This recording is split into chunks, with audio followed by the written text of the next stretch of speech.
కాకినాడ జిల్లా సామర్లకోటలో దారుణం జరిగింది. తల్లి కుమార్తెలను గుర్తు తెలియని వ్యక్తులు కిరాతకంగా హత్య చేశారు. తలలు బద్దలు కొట్టి ప్రాణాలు తీశారు. ఉదయం రక్తపు మడుగులో పడి ఉన్న భార్య కుమార్తెల్ని చూసి భర్త నిర్ఘాంతపోయారు. ఘటనా స్థలాన్ని పరిశీలించిన పోలీసులు అన్ని కోణాల్లో విచారణ జరుపుతున్నారు.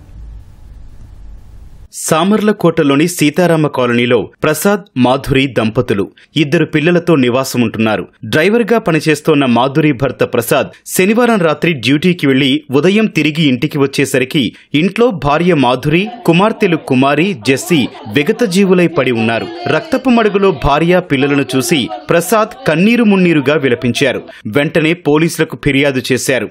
ఘటనా స్థలికి చేరుకున్న పోలీసులు హత్యకు గల కారణాలపై విచారణ చేపట్టారు.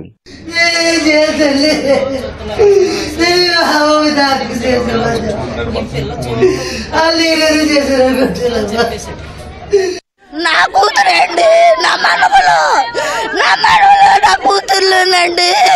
ఘటనా స్థలాన్ని కాకినాడ జిల్లా ఎస్పీ బిందు మాధవ్ పరిశీలించారు. కుటుంబ సభ్యులు ఎవరిపైనా అనుమానం వ్యక్తం చేయలేదని తెలిపారు. అన్ని కోణాల్లో విచారణ చేస్తున్నామన్నారు. తల్లి బిడ్డల మృతదేహాలను పెద్దాపురం ప్రభుత్వ ఆసుపత్రికి తరలించారు. ఎవిడెన్స్ గ్యాదర్ చేస్తున్నాం. వాళ్ళ ఫ్యామిలీ మెంబర్స్ అయితే ఎవరి మీద అనుమానం లేదని చెప్తున్నారు.